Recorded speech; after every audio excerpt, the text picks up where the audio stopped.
यवतमाळ जिल्ह्यामध्ये वादळी वारा, विजेच्या कडकडाटासह जोरदार पाऊस, मान्सून सक्रिय झाल्याने शेतकऱ्यांना दिलासा। छत्रपती संभाजीनगर शहराच्या जवळ गेवराई कुबेर गावामध्ये ढगफुटी सदृश्य पाऊस, अवघ्या काही वेळ पडलेल्या पावसामुळे नदीला पूर, घरातही शिरलं पाणी। वाशिमच्या मंगरुळपीर तालुक्यातील गिंभा मोहरी परिसरामध्ये मुसळधार पावसाची हजेरी, गिंभा गावामध्ये पावसाचं पाणी शिरून अनेकांच्या घरामध्ये मोठं नुकसान।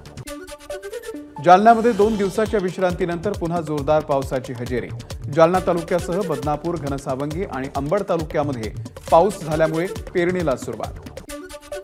बुलढाण्यासह आसपासच्या परिसरामध्ये दमदार पावसाची हजेरी, विजांच्या कडकडाटासह झालेल्या पावसामुळे नागरिकांसह शेतकऱ्यांनाही दिलासा। सिंधुदुर्ग जिल्ह्यातल्या देवगड तळे बाजार इथला प्रसिद्ध न्हावणकोंड धबधबा प्रवाहित, हिरव्यागार वनराईमध्ये लपलेला हा धबधबा पाहण्यासाठी स्थानिक पर्यटकांची गर्दी। पंकजा मुंडे यांचा पराभव दुःखदायक, आम्ही बजरंग सोनावणे यांना मदत केली हे वाक्य संभ्रम निर्माण करणारं, कोणीतरी सोनावणेंना बोलायला लावतंय, त्यांची बुद्धी इतकी परिपक्व नाही, धनंजय मुंडे यांची टीका। निवडणूक निकालानंतर पंकजा मुंडे यांचा पराभव झाल्यामुळे आत्महत्या केलेल्या पांडुरंग सोनावणे यांच्या कुटुंबियांची पालकमंत्री धनंजय मुंडेंनी घेतली भेट, आर्थिक मदतीसह पांडुरंगाच्या दोन्ही मुलांच्या शिक्षणाची जबाबदारी धनंजय मुंडे घेणार।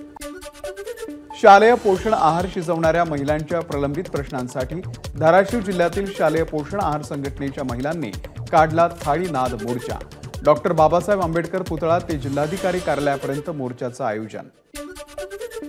लोटे औद्योगिक वसाहत येथे हिंदुस्तान युनिलिव्हर कंपनीच्या विरोधामध्ये स्थानिक मालवाहतूक संघटना आक्रमक, परप्रांतीय ट्रकना कंपनीमध्ये प्राधान्य दिलं जातं असल्यानं कंपनीच्या विरोधामध्ये आक्रमक ट्रक मालकांचं कंपनीच्या गेटच्या समोर आंदोलन। सार्वजनिक बांधकाम विभागाच्या कार्यालयामध्ये माजी आमदार अनिल गोटे यांचा ठिय्या, रस्ते कामांच्या प्रश्नासाठी अनिल गोटेंचा देहत्याग आंदोलनाला सुरुवात। सिल्लोडला बदनाम करणं योग्य नाही, एबीपी माझाच्या कट्ट्यावरील रावसाहेब दानवे यांच्या वक्तव्यावरून अब्दुल सत्तार यांची प्रतिक्रिया, दानवेंची भाषा त्यांच्यासाठी योग्य नाही, या वक्तव्याचे परिणाम भाजपला भोगावे लागतील, सत्तारांचा इशारा। आपल्या विजयामध्ये काँग्रेसचाही मोठा वाटा असल्याचं सुनील तटकरेंचं वक्तव्य, महायुतीमधील घटक पक्षांसोबत काँग्रेसमधील काही सहकाऱ्यांनाही मदत केली, तटकरेंच्या वक्तव्यानं चर्चेला उठाण।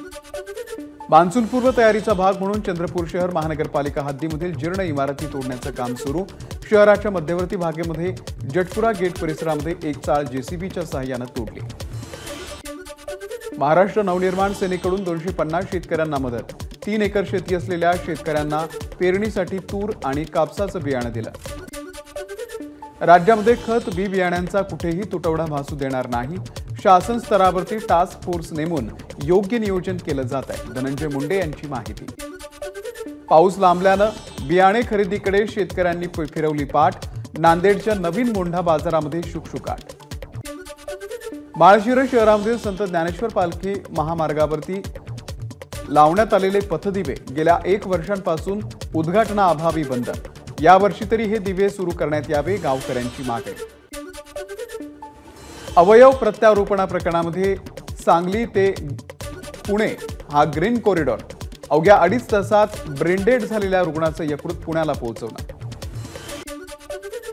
शिराळामध्ये एका जखमी नागाचे प्राण नागरिकांनी वाचवले, शिराळामधील खेडफाटा येथे रस्त्याचं डांबरीकरण सुरू असताना एक नाग अडकून जखमी झाला होता। वाशिमच्या अनसिंग पोलीस स्टेशनच्या हद्दीमधील मोहगव्हाण गावामधील धरण परिक्षेत्रामध्ये गावठी दारूचे अड्डे पोलिसांनी केले उद्ध्वस्त, 5 लाख रुपयांचा मुद्देमाल केला हस्तगत। अमरावतीमध्ये पोलीस कोठडीमध्ये एकाचा मृत्यू, कोठडीमध्ये पोलिसांनी मारहाण केल्यामुळे मृत्यू झाल्याचा नातेवाईकांचा आरोप, आरोपी पोलिसांना अटक होत नाही तोपर्यंत मृतदेह ताब्यात घेणार नाही, नातेवाईकांची भूमिका।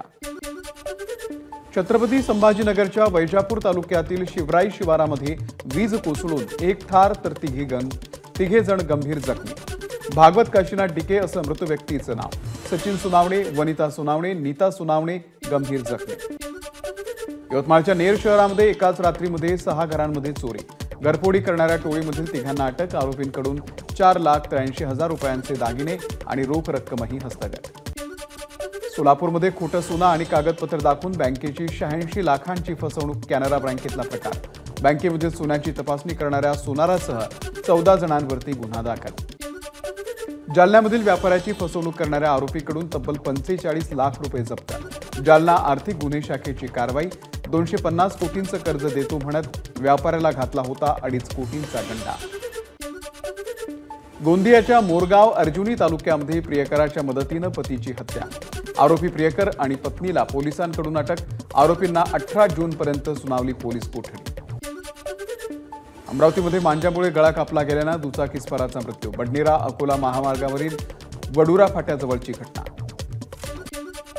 कोल्हापूरहून बेळगावला सहलीसाठी आलेली विद्यार्थ्यांची बस आणि टिप्परचा अपघात. अपघातामध्ये 40हून अधिक विद्यार्थी जखमी. शॉर्ट सर्किटमुळे गोठ्याला आग. भंडाऱ्याच्या साकोली गावातली घटना. आगीमध्ये गोठा मालकासह 5 जनावरं भाजली. एका म्हशीचाही होरपळून मृत्यू. एबीपी माझा, उघडा डोळे बघा नीट.